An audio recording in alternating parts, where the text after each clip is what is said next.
The Theology, Medicine, and Culture Initiative at Duke Divinity School welcomes you to our lecture series entitled Jesus and Medicine. What does Christianity have to offer healthcare?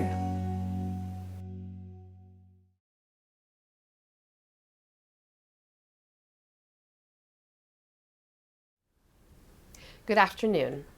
I'm honored to be with you and to talk with you together about the discernment and the practice of medicine. To start, I'd like to tell you a little bit about my background and why this is of interest to me.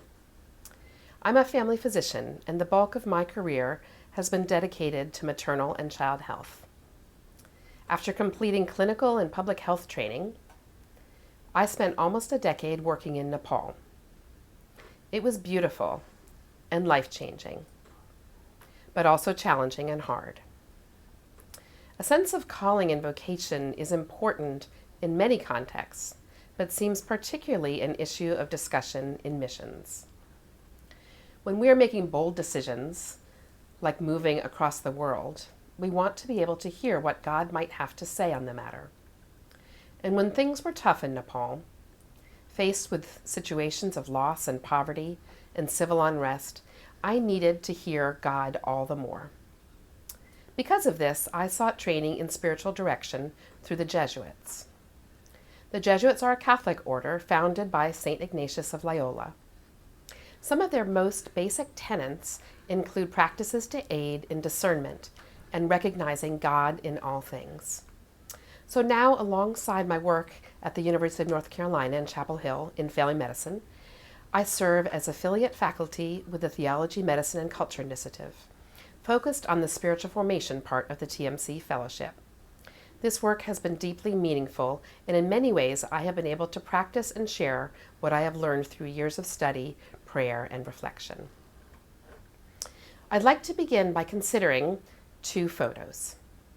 The first, a young man overlooking grassy fields. What do you see? What might he be thinking about? Use your imagination, considering that we're talking about a discernment, of course. What are components of how he might make a decision? Rationalizing his emotions, weighing the options, talking to a good friend, praying? The second photo is a woman physician in the midst of a really hard decision about practicing medicine. What might that be? What might she be thinking? What might she be feeling? What might impact her freedom or ability to move forward? What might help her? If you were her colleague or friend, what advice would you give her? How would you suggest she pray? Discernment basically means to sift through or to sort out. This is obviously an essential link between prayer and the active Christian life, or what is termed apostolic action. We are free, but the freedom we have comes from God and is important to God. We all make decisions all the time, sometimes unaware of how we go about this. I want to elaborate how St. Ignatius put together some ideas and rules from his observations, both in his own life and in working with many people, that make sense in guiding discernment. Ignatius didn't make these up or discover them. He just noticed them, described them, and integrated them into his larger spiritual work of spiritual exercises. So again, briefly, St. Ignatius of Loyola was a Catholic priest. He is the founder of the Jesuits, which is the largest Catholic order. He lived in the Basque area of Spain in the 1500s. He was born into a wealthy military family, and during a prolonged convalescence after a war injury, he was reading the Gospels and the life of the saints, and he became convinced of the living Christ. Over the years, he became a theologian and a spiritual director, and the spiritual exercises he developed have been read and used for centuries to draw people closer to Christ and to aid in discernment. Ignatian principles of discernment largely consist of noticing attachments and ideas that lead us astray from God. The primary goal is to grow in Christ. The decisions we make are a means to this end. It's not linear, it's more of a spiral. Reflect, discern, practice, experience, discern again. Ignatius was Catholic, and the exercises are strongly embedded in Christian scripture. I'd like to review a bit of this scripture. In the Old Testament, the Jewish people tried to understand which prophets were true prophets, and certain qualities emerged from this. What they said was consistent with faith and what they knew. They spoke in a way that led them towards God, and words and action or signs were linked. This is also reflected by Christ in the New Testament when he says, "Even if you refuse to believe in me, believe in what I do," in John 10:38. Other verses that are helpful to consider include Deuteronomy 30, "I set before you life and death, choose life, love God, and walk in his ways." Many Psalms mention how the Lord may provoke our conscience to repentance, but always speaks in peace. Psalm 131:2, "But I have calmed and quieted my soul, like a child quieted at its mother's breast, like a child that is quieted is my soul." Psalm 94:19, "When the cares of my heart are many, thy consolations cheer my soul." In the New Testament, discernment is lived out in the Gospels and evaluated in the epistles and the letters. Paul in 1 John 4 says, "Test the Spirit to see which is good, which is from God." The fruits of the Spirit in Galatians 5 is a key passage for Ignatian discernment, recognizing that when we are working and living in collaboration with God, the fruits of this will be evident: love, joy, peace, patience, kindness, goodness, faithfulness, gentleness, and self-control. Although St. Ignatius taught that both perception and judgment are important, he also strongly believed that interior movements are part of the raw material that help us discern. In contrast to more Greek learning of that time, which would be that the emotions are shifting seas of illusion and passion and not to be paid attention to, Ignatius believed that we are integrated beings and that learning to interpret emotions is one of the ways to discern how God is present to us. This revelation is that we can listen to the interior movements of our heart and bring this to prayer. If we love God first, God will point us in the direction consistent with the deepest desires. The greatest obstacle often to discerning and decision-making is our own lack of self-knowledge. In the words of Augustine, there is no knowledge of God without knowledge of ourselves, and our hearts are restless, and they will not rest until they rest in you. So we begin by getting to know ourselves, and one prayer method St. Ignatius suggested is the prayer of examen. This simple reflective prayer is a way to do a bit of deep listening in our lives. There are lots of different versions of the examen with slightly different questions, but it's a good tool for helping us notice and pray through the spiritual struggle every day. The basic steps are: settle down and ask for God's presence. Give thanks, offer gratefulness for the moments of the day. Review the day. Where did I notice you today, Lord? What was good? What was hard? Where did I cooperate with Christ? Where might I have gone off track? Choose one of the moments or emotions and pray from it. Sometimes the smallest movement bears the most fruit. And then look towards tomorrow. Over time, the practice of examen makes us more aware of our inner movements, the common places of being stuck, and ways Christ is present to us and through us. This also helps us live out lives of gratitude more easily. In the language of Ignatian spirituality, the feelings stirred up by these interior movements are called consolation and desolation. Spiritual consolation is a movement towards or with God. It often comes spontaneously, in which you can count on it being true or real.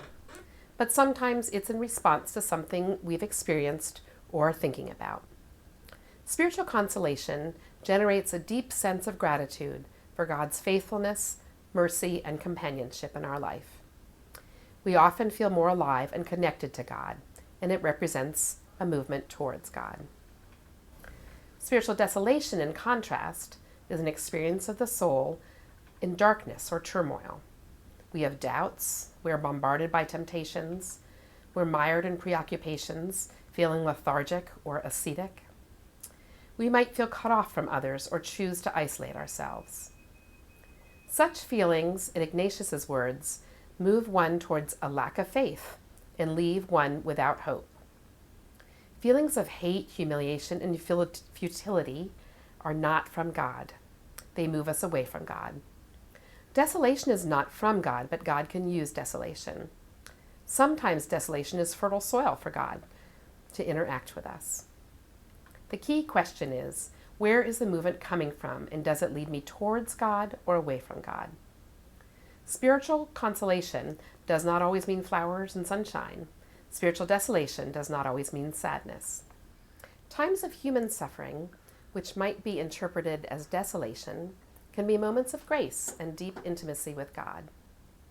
Similarly, happiness, maybe having won an award over someone else, can be false consolation if these feelings are helping us avoid changes we need to make or lead to our puffing up with pride. In the spiritual exercises, Ignatius provides rules for discernment of spirits. These rules or principles help us become more aware and understand, at least to some extent, the different movements in our hearts and minds, to receive the good and to reject the bad. There's one set of basic rules and a second set for more subtle discernment. I'm not going to go through these one by one, but summarize some of the thoughts about this. We are moved by a dense complex of motives, both in the things we do from day to day and in our big decisions. What drives one person to be a doctor, another an engineer? Many things contribute: natural gifts, altruism, interest, family history. Or what drives a woman who has smoked for years to quit, or someone addicted to pornography to get help? Again, many things can contribute: fear of death, desire to be free, concern for family. All of this interacts in a kind of movement that eventually drives the person to act as St. Ignatius learned to think about these dense complex or motive as spirits. Discernment of spirits or motives is a challenging task and takes practice. It requires maturity, inner quiet, and an ability to reflect on one's interior life. It's something of an art. Ignatius Loyola's rules for discernment provide a framework which may be helpful. But as we are all unique, God deals with us each differently, and we must be ready to improvise and see what fits. Being discerning helps us realize that good and evil spirits operate according to our spiritual conditions. Evil is both part of who we are and greater than who we are. We are often divided between good and bad impulses internally. But the evil that is in the broken world around us can also impact us. For people who are closed off from the Lord, God can stir up a sense of remorse or discontent. God wants us to be unhappy with a sinful way of life. On the other hand, the evil spirit wants people to continue in their confusion and darkness. So the evil spirit tries to make those who are in sin remain complacent, content, and satisfied with their distractions and pleasures. For people who are trying to live a life pleasing to God, the good spirit strengthens, encourages, consoles, removes obstacles, and gives peace. The evil spirit tries to derail them, stirring up anxiety, false sadness, confusion, frustration, and other obstacles. 1 Corinthians 2, "We have the mind of Christ," is an important passage to consider. Just to review some of the broad-based principles, the relationship of God is what matters. Does this move me towards God or away from God? Discernment in our lives is ongoing. There is probably not one right way. A spiritual director once told me that God likely often reflects, "It's not what I would have chosen, but we can work with that." The process is important. Nothing is wasted. It's important to make time for prayer and to reflect with Christ on the process. Don't make decisions when feeling anxious, tired, pressured, or discouraged. Just pray. Feelings of desolation are natural. If I chose to give up obstetrics every time I'd be up all night, I would have stopped doing obstetrics a long time ago. Know your weaknesses. Do you procrastinate? Do you worry too much what others think about you? Are you prone to being proud? Know your strengths and gifts. Frederick Buechner said, "Vocation is the place you are called where your deep joy and the world's great hunger meet." Don't go it alone. Talk with someone you trust and share the journey. A good decision leads to movement and is made in freedom, recognizing our disordered attachments. It's like a three-legged stool. We're in touch with God and consistent with Scripture and who God is, in touch with our inner movements and who we are, and in touch with the world around us. As we think about not just our own lives, but the practice of medicine in an increasingly complex world, it's a critical time for us to be paying attention to how we make decisions. Decisions about how we use our intellect and time as practitioners, but also how we guide our patients through discerning what might be best for them.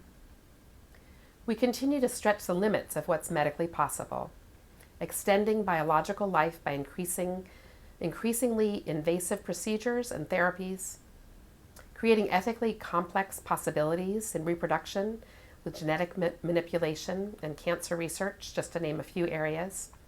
And this has happened at the same time there has been increased expectation that patients have autonomy and that practitioners not be paternalistic. At the edges of life and death is often where the least careful and most rushed discernment takes place. We need to recognize our role in these crucial decisions in partnership with those we care for. The practices of deep listening and discernment can call us to places of deeper freedom, particularly noticing what Christ may be up to in this situation and aligning ourselves to cooperate. To listen to others and to encourage them to hear God's small, still voice, we need to be listening ourselves. Listening and discernment are learned practices. As we trust that we can know the Lord who both rises to show us compassion and stoops down to make us great. These habits need cultivation and integration as we grow fully into the physicians God desires us to be. I will close with a few discussion questions you can hold for thought. How do you most often make decisions, and how do you pay attention to what God may be whispering to you in this? What are the strengths and weaknesses of your current practices of decision making? What is new or challenging about Ignatian principles of discernment?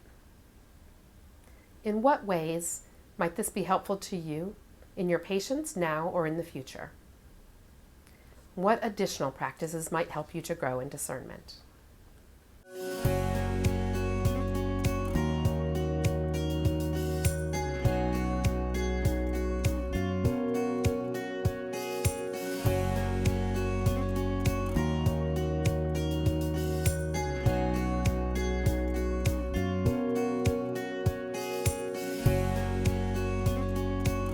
For reflection questions and other resources, visit tmc.divinity.duke.edu/JesusandMedicine.